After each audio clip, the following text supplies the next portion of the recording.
Hey, welcome back to another episode of Midweek Worship at Two Cities Church. I want to thank you for joining us.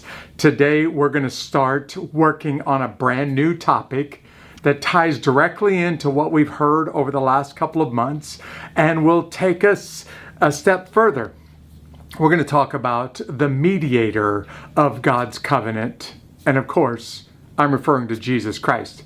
But if you want to know more about this particular episode, if you look in the notes, it's going to give you some details about this topic that we're going to talk about today. But you'll also see a link to a YouTube video. That video is really short, but it'll give you some explanation about who we are as a church and what we do with this broadcast that we call Midweek Worship. And you'll just learn more about us in general. So I just want to invite you to go out and check out that video. After this is over with, why don't you go ahead and check out that YouTube video. A couple of months ago, we started talking about human nature. And we described the word sin. And I said a couple of months ago, not my favorite topic to talk about. I couldn't wait to get done with the discussion, but honestly, we needed to hear what the Bible says about sin, about what sin is, about what sin does to people, in order to properly understand the following topic, which is what we covered last month. We talked about God's covenant of grace. Now, I described several times last month that the word covenant really means a blood contract or a contract for life. And the covenant of grace is the good news. You really can't appreciate how good the good news is until you understand how bad sin is and how terrible sin has affected everyone. Sin represents us. The covenant of grace represents God. And you have two parties that are completely incapable of being in one another's presence. What I mean by this is God is absolutely pure. God is 100% perfect. God cannot tolerate sin. And all human beings, everyone who's ever lived, who's ever stepped foot on planet Earth, who's ever been born of a natural birth, this excludes Jesus Christ, but everyone besides him has been tainted by sin and cannot get in God's presence. God cannot accept us in his presence. So now you have these two parties that cannot come together. This is the famous finger that you see painted on the ceiling of the Sistine Chapel, where God is reaching down to Adam, Adam is reaching up to God, and the fingers are close, but they can't touch. And in Bible terms, what needs to happen in between those two fingers, a perfect and a pure God and a sinful man, is a mediator, somebody who can step in and connect the two. And that mediator is, of course, Jesus Christ. What we're going to start learning today and keep studying for the next month is why Jesus, and only Jesus, can be our mediator, why he alone can mediate the covenant between God and man. And in the process, what you're going to hear today is that the mediator must be God, but at the same time, the mediator must be man. The mediator can only be one person. If it's only God, cannot tolerate sin. If it's only man, cannot be perfect and cannot be in God's presence. So they need to be God and need to be man, but they can only be one person at the same time. And I'm going to explain just from the very name Jesus and the title Christ, why Jesus Christ can be the only mediator.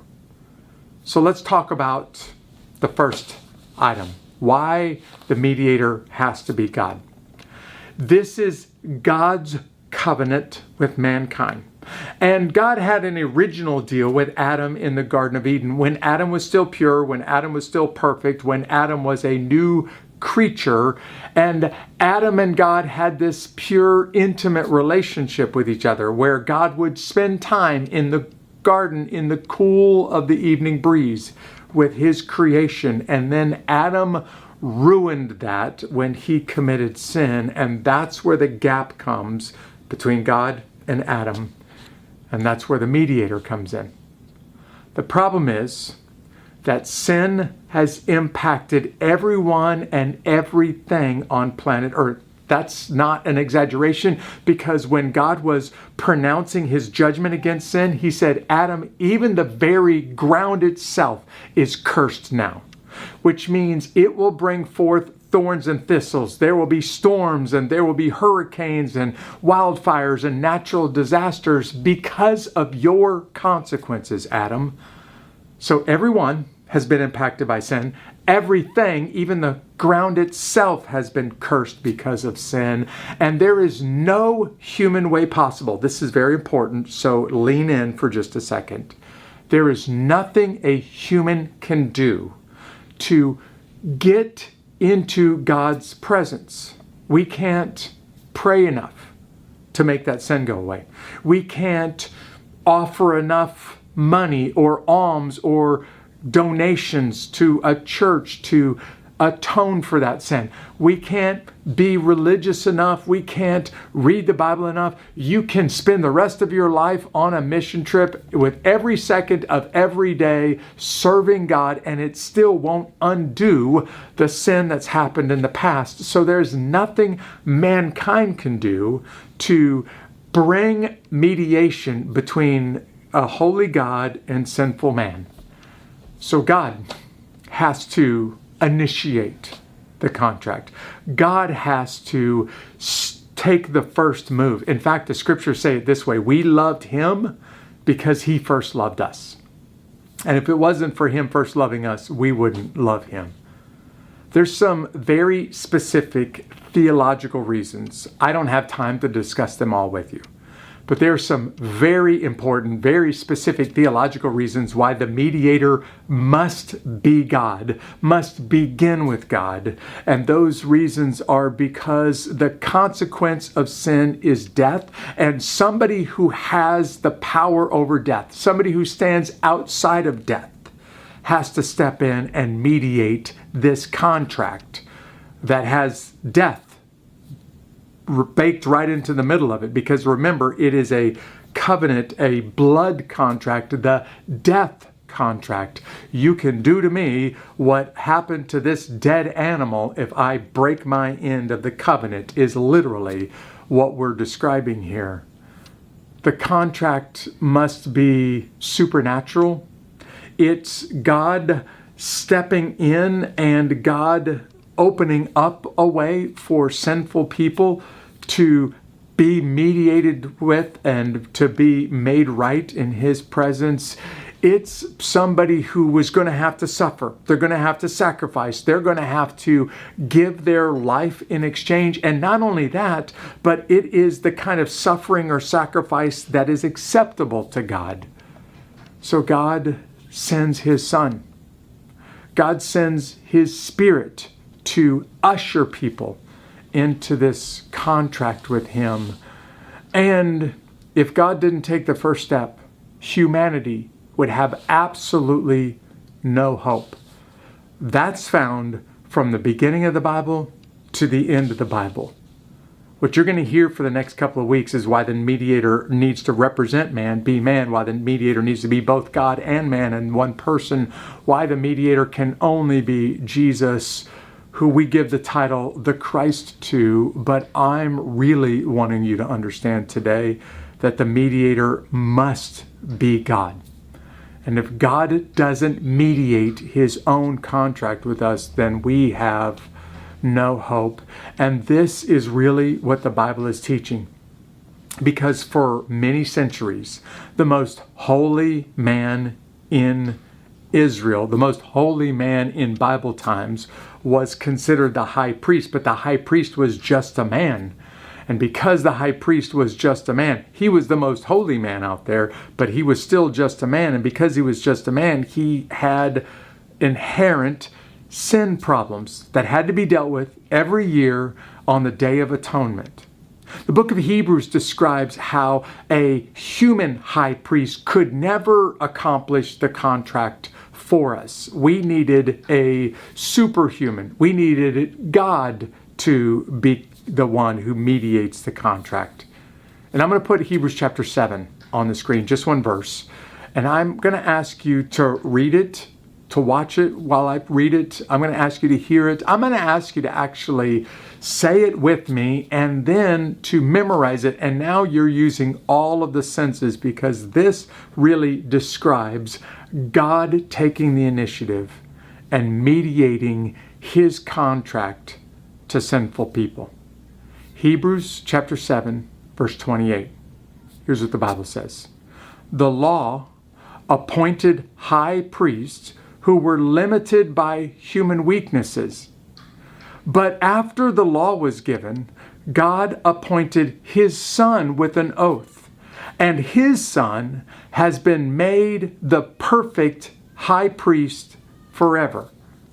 This is found in Hebrews chapter 7, verse 28. And the Bible is describing how Jesus is different than every other high priest, how he's different than any other holy person, religious person that's ever lived on earth, because Jesus is from God. Jesus is God, and Jesus alone can mediate the covenant between God and man. I've often talked to people about my faith, and I've started to describe Jesus to them, and then I'll ask them this question: would you believe that Jesus is the Son of God? And most people, even if they don't share my faith, even if they haven't thought about their own belief system, most people would say, yeah, based on what I'm hearing, I believe Jesus is the Son of God. But then I flip the language very intentionally to make sure that they understand who we're talking about. And I say, would you also agree that Jesus is not only the Son of God, but Jesus is God the Son? God made into flesh and dwelling among mankind. And when I say that, that's when people start to scratch their heads. And many of them have said, I'm not sure I would believe that. And maybe it's because they recognize what happened to Jesus on the cross. And they're starting to ask, well, it's bad enough that the Son of God would go to the cross, suffer, sacrifice, and die. But what would prompt God the Son to do that? And what I'm trying to say is, if the mediator isn't God, then you and I have no hope. If God doesn't take the initiative, if God doesn't take the first step, you and I could never do anything if we spent our entire lives trying to close that gap between God and man. So I want to leave you with a question. It's a question that should impact the way that you view yourself, your worth before God, and the way that you view your Father in heaven if you call yourself a child of God. And here's the question. What could prompt God to negotiate with you? What I mean by this question is, what could you possibly bring to the equation that would make God say, I want to do a deal with you? And there's a very, very obvious answer to this question. I'll even tell you what it is. The answer's nothing. There's absolutely nothing I could bring to the equation. So what is it that motivates God? Because it can't be anything that I bring to the equation that would cause him to take the first step, take the initiative, and to make it possible to close that gap between man and God. It's just something that I want you to think about today as you talk about this episode. And then we'll come back next week and we'll talk about how the mediator must also be man. See you next time.